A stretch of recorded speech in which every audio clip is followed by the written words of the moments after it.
Hello guys, welcome back to stock and vlogs. ಎಲ್ಲರೂ ಚೆನ್ನಾಗಿದ್ದೀರಾ ಅನ್ಕೋತೀನಿ. ನಾನು ಕೂಡ ಚೆನ್ನಾಗಿದ್ದೀನಿ.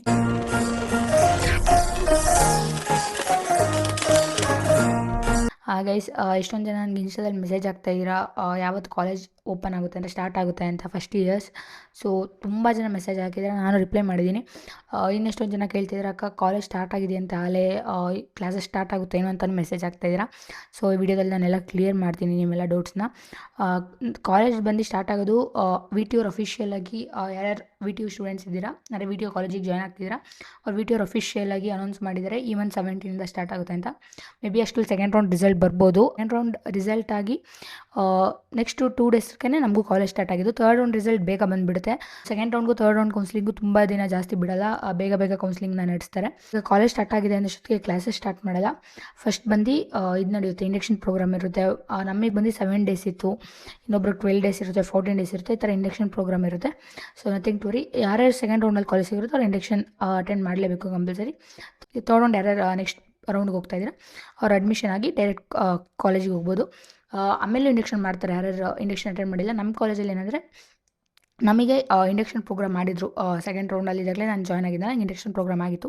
ಬಟ್ ಯಾರ್ಯಾರು ಥರ್ಡ್ ರೌಂಡ್ ಅಲ್ಲಿ ಜಾಯ್ನ್ ಆಗಿದ್ರು, ಮಿಸ್ ಆಗಿತ್ತು ಇಂಡಕ್ಷನ್ ಪ್ರೋಗ್ರಾಮ್, ಅವ್ರಿಗೆ ಮತ್ತೆ ಇಂಡಕ್ಷನ್ ಕಂಡಕ್ಟ್ ಮಾಡಿದರು. ಸೊ ಈಗ ನಾನು ಆಟೋನಮಸ್ ಕಾಲೇಜಲ್ಲಿ ಯಾವಾಗ ಸ್ಟಾರ್ಟ್ ಆಗುತ್ತೆ ಅಂತ ಹೇಳೋಕ್ಕಲ್ಲ, ಅದು ಕಾಲೇಜ್ಗೂ ವೇರಿ ಆಗ್ತಾ ಇರುತ್ತೆ. ಮೇ ಬಿ ಈ ಮಂತಲ್ಲೇ ಎಂಡಿಂಗ್ ಅವ್ರು ಸೆಪ್ಟೆಂಬರಲ್ಲಿ ಶುರು ಆಗಿಬಿಡುತ್ತೆ. ಸೊ ಅದಾದಮೇಲೆ ಇನ್ನೊಬ್ರು ಮೆಸೇಜ್ ಹಾಕಿದ್ರು, ಅಕ್ಕ ಏನಾದರೂ ಥರ್ಡ್ ರೌಂಡ್ ರಿಸಲ್ಟ್ ಬೇಗ ಬರಲಿಲ್ಲ ಅಂದರೆ ಕ್ಲಾಸಸ್ ಸ್ಟಾರ್ಟ್ ಆಗುತ್ತೆ ಅಂತ. ಇಲ್ಲ, ಕ್ಲಾಸಸ್ ಸ್ಟಾರ್ಟ್ ಆಗೋಲ್ಲ. ಬೇಸಿಕ್ಸ್ ಮಾಡ್ತಾರೆ 1 ವೀಕ್ ಅಷ್ಟೇ. ಪಿ ಯು ಅಲ್ಲಿ ಏನಾಗಿತ್ತು ಅದನ್ನೇ ರೀಕ್ಯಾಪ್ ಮಾಡ್ತಾರೆ, ಏನು ಕ್ಲಾಸಸ್ ಎಲ್ಲ ಸ್ಟಾರ್ಟ್ ಆಗೋಲ್ಲ. ಸೊ ನಾನೇನು ಅಂದ್ಕೊಂಡಿದ್ದೆ ಅಂದರೆ ನಿಮಗೆ ಲೇಟಾಗಿ ಶುರು ಆಗ್ಬೋದು ಅಂದ್ಕೊಂಡಿದ್ದೆ. ನಮಗೆ ಶುರುವಾಗಿದೆ ಯಾವಾಗ ಅಂದರೆ ಸೆಪ್ಟೆಂಬರ್ 2nd ವೀಕಿಗೆ ನಮಗೆ ಕಾಲೇಜ್ ಸ್ಟಾರ್ಟ್ ಆಗಿದ್ದು. ಸೆಕೆಂಡ್ ರೌಂಡ್ ಬಂದು ಸೆಪ್ಟೆಂಬರ್ 1ಗೇನೋ ನಮಗೆ ರಿಸಲ್ಟ್ ಬಂದಿದ್ದು, ಅಂದರೆ ಅನೌನ್ಸ್ ಮಾಡಿದ್ದು ಸೆಕೆಂಡ್ ರೌಂಡ್ ಕೌನ್ಸಿಲಿಂಗ್ ರಿಸಲ್ಟ್ನ. ನಾನೇನು ಅಂದ್ಕೊಂಡೆ ಅಂದರೆ ನಿಮಗೆ ಲೇಟ್ ಆಗುತ್ತೆ, ಯಾಕಂದರೆ ರೀನೀಟ್ ಎಲ್ಲ ಇತ್ತಲ್ವ, ಕೌನ್ಸಿಲಿಂಗು ನಿಮ್ಮದು ಸ್ವಲ್ಪ ಲೇಟಾಗಿ ಶುರು ಮಾಡಿದ್ರು. ಸೊ ನಾನೇನು ಅಂದ್ಕೊಂಡೆ ಮೇ ಬಿ ಇವ್ರದ್ದು ಸೆಪ್ಟೆಂಬರ್ 2nd ವೀಕ್ ಆ ಥರ ಶುರು ಆಗ್ಬೋದು ಅಂದ್ಕೊಂಡೆ. ನಾನು ವಿ ಟಿ ಅವ್ರದ್ದು ಅಫಿಷಿಯಲ್ ಅಪ್ಡೇಟ್ ನೋಡಿದಾಗ ನೆಕ್ಸ್ಟ್ ಮಂತ್ 17 ಅಂದ್ಕೊಬಿಟ್ಟಿದ್ದೀನಿ, ಈ ಮಂತ್ 17 ಅಂದ್ಕೊಂಡಿಲ್ಲ. ಅದಾದಮೇಲೆ ನನಗೆ ನಿನ್ನೆ ಗೊತ್ತಾಯಿತು, ಚೆಕ್ ಮಾಡಿದಾಗ ಈ ಮಂತ್ 17 ನಿಮಗೆಲ್ಲ ಸ್ಟಾರ್ಟ್ ಆಗ್ತಿದೆ ಕಾಲೇಜ್ ಅಂತ. ನೋಡಬೇಕು ಏನಾದರೂ ಎಕ್ಸ್ಟೆಂಡ್ ಮಾಡ್ತಾರೇನೋ ಅಂತ. So maximum V T U colleges ಯಾವಾಗ ಕಾಲೇಜ್ ಸ್ಟಾರ್ಟ್ ಆಗುತ್ತೆ ಆವಾಗಲೇ ಆಟೋನಮಸ್ಸು ಶುರು ಆಗುತ್ತೆ. ಬಿಕಾಸ್ ಎಷ್ಟೊಂದು ಆಟೋನಮಸ್ ಕಾಲೇಜ್ ವಿ ಟಿ ಯುಗೆ ಅಫಿಲಿಯೇಟೆಡ್ ಆಗಿರುತ್ತೆ. ಸೊ ಅವರು ವಿ ಟಿ ಯು ಟೈಮ್ ಟೇಬಲ್ನೇ ಫಾಲೋ ಮಾಡ್ತಾರೆ. ಸೊ ನಮ್ದು ಬಂದು full V T U exams ಎಲ್ಲ ನಮ್ಮದು ಕಾಲೇಜಲ್ಲಿ ಕಂಡಕ್ಟ್ ಮಾಡಲ್ಲ, ಡೈರೆಕ್ಟ್ ನಮ್ಮದು ಬೆಳಗ್ಗೆ ಇನ್ಸ್ಟಿಟ್ಯೂಟಿಗೆ ಇರೋದು. ಸೊ ಅಲ್ಲಿಂದನೇ ನಮಗೆ ಪೇಪರ್ಸ್ ಬರುತ್ತೆ. ಇಷ್ಟ ಆಗಿತ್ತು ಈ ವಿಡಿಯೋ. ಎಷ್ಟೊಂದು ಜನ ಕೇಳ್ತಿದ್ರಕ್ಕ ಕಾಲೇಜ್ ಸ್ಟಾರ್ಟ್ ಆಗ್ಬಿಡುತ್ತೆ ಏನು ಮಾಡೋದು ಅಂತ. ಸೊ ನಥಿಂಗ್ ಟು ವರಿ, ಏನು ಸ್ಟಾರ್ಟ್ ಆಗಿರಲ್ಲ, ಜಸ್ಟ್ ಬೇಸಿಕ್ಸ್ ಮಾಡ್ತಾರೆ ಅಷ್ಟೇ. ಚೆನ್ನಾಗಿ ಹೇಳಿದ್ರಕ್ಕ ಇಂಜಿನಿಯರಿಂಗ್ ಫಸ್ಟ್ ಇಯರ್ದು ಸಬ್ಜೆಕ್ಟ್ಸ್ ಹೇಗಿರುತ್ತೆ, M1 M2 ಅಂತ ಅದೇನು ಕಷ್ಟ ಇರುತ್ತೆ ಅಂತೆಲ್ಲ ಕೇಳಿದ್ರ. So guys, nothing to worry, ಏನು ಕಷ್ಟ ಇರಲ್ಲ, ಆರಾಮಾಗಿ ಇರುತ್ತೆ. ಈಗ ಸ್ವಲ್ಪ ಹೇಳ್ತೀನಿ, ಅಂದರೆ ಫುಲ್ ಈ ವಿಡಿಯೋದಲ್ಲೆಲ್ಲ ನಾನು ಕವರ್ ಮಾಡೋಕ್ಕಾಗಲ್ಲ. ಏನಂದರೆ ಇಷ್ಟು ಸಬ್ಜೆಕ್ಟ್ಸ್ ಅಂತ ಇರುತ್ತೆ, ಅದಕ್ಕೆ ಇಷ್ಟು ಕ್ರೆಡಿಟ್ಸ್ ಅಂತ ಇರುತ್ತೆ. ಅದಾದಮೇಲೆ ಒಂದೊಂದು ಸಬ್ಜೆಕ್ಟ್ಸಲ್ಲೂ 5 ಮಾಡ್ಯೂಲ್ಸ್ ಅಂತ ಇರುತ್ತೆ, ಅಂದರೆ 5 ಲೆಸನ್ಸ್. ಈಗ ನಿಮ್ಮ ಥರ ಹೇಳ್ಬೇಕು ಅಂದರೆ 5 ಲೆಸನ್ಸ್. ನಾವು ಇಂಜಿನಿಯರಿಂಗಲ್ಲಿ ಅಂತೀವಿ ಅಂದರೆ 5 ಮಾಡ್ಯೂಲ್ಸ್ ಇರುತ್ತೆ. ಅದನ್ನ ಒಂದು ಸೆಮ್ ಅಂದರೆ 3 to 4 ಮಂತ್ಸಲ್ಲಿ ನಾವು ಓದಬೇಕು. 5 ಮಾಡ್ಯೂಲ್ಸ್ ಇರುತ್ತೆ. 1 ಸೆಮಿಸ್ಟರ್ಗೆ 2 ಇಂಟರ್ನಲ್ಸ್ ಎಕ್ಸಾಮ್ ಇರುತ್ತೆ. 2.5 ಮಾಡ್ಯೂಲ್ ಒಂದು ಇಂಟರ್ನಲ್ಗೆ, ನಾನು 2.5 ಮಾಡ್ಯೂಲ್ ಇನ್ನೊಂದು ಇಂಟರ್ನಲ್ಸ್ಗೆ. ಅದಾದಮೇಲೆ ಸೆಮ್ ಎಂಡ್ ಎಕ್ಸಾಮ್ ಇರುತ್ತೆ. ಅದಾದಮೇಲೆ ಒಂದೊಂದು ಕಾಲೇಜಲ್ಲಿ ಇಂಪ್ರೂವ್ಮೆಂಟ್ ಎಕ್ಸಾಮ್ ಅಂತ ಕೊಡ್ತಾರೆ. ಈಗ ಯಾರ್ಯಾರ್ದು 2 ಇಂಟರ್ನಲ್ಸ್ದು ಕಂಬೈನ್ ಮಾಡಿ ಅವ್ರದ್ದು ಮಾರ್ಕ್ಸ್ ಬಂದಿಲ್ಲ ಅಂದರೆ ಇಂಪ್ರೂವ್ಮೆಂಟ್ ಎಕ್ಸಾಮ್ ತೊಗೋಬೋದು. ಸೊ ಅದನ್ನೂ ಮಾಡ್ತಾರೆ.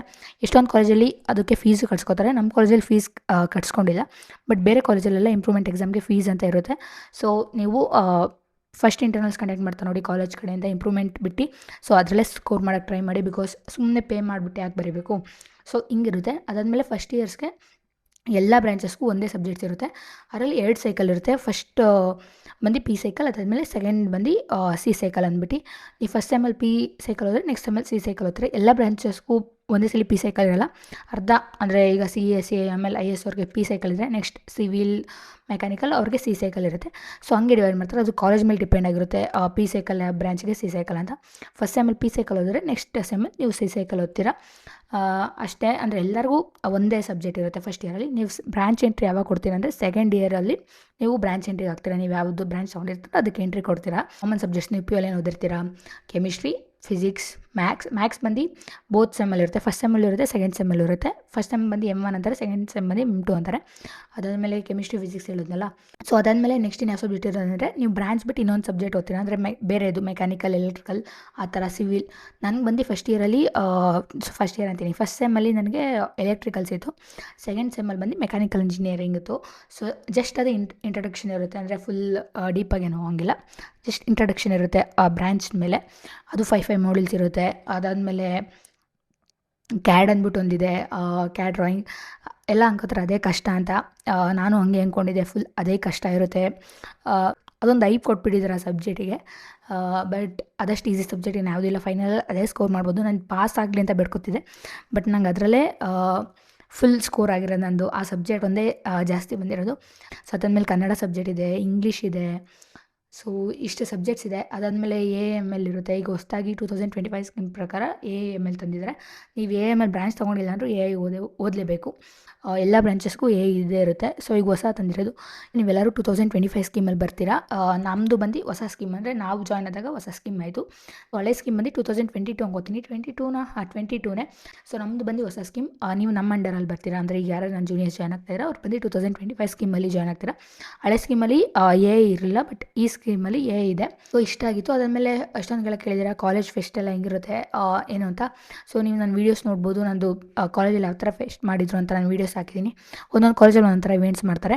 ನಮ್ಮದು ಬಂದು ಫಸ್ಟ್ ಸೆಮ್ಮಲ್ಲಿ ಯಾವುದೇ ಥರದ ಇವೆಂಟ್ಸ್ ಇರೋಲ್ಲ ನಮ್ಮ ಕಾಲೇಜಲ್ಲಿ. ಫುಲ್ ಬೋರಿಂಗ್ ಆಗಿರುತ್ತೆ. ಅಂದರೆ ಈಗ ಫಸ್ಟ್ ಸೆಮ್, ಥರ್ಡ್ ಸೆಮ್ ಅದನ್ನ ಆಡ್ ಸೆಮ್ಸ್ ಅಂತ ಕರೀತಾರೆ. ಈಗ second sem, fourth sem, six sem ಅಂತ ಈವನ್ ಸೆಮ್ಸ್ ಅಂತ ಕರೀತಾರೆ. ಈವನ್ ಸೆಮ್ಸಲ್ಲಿ ಯಾವಾಗ ಬರುತ್ತೆ ಅಂದರೆ ಜಾನ್ ಟು ಮೇ ಆ ಟೈಮಲ್ಲಿ ನಮ್ಮದು ಇರುತ್ತೆ.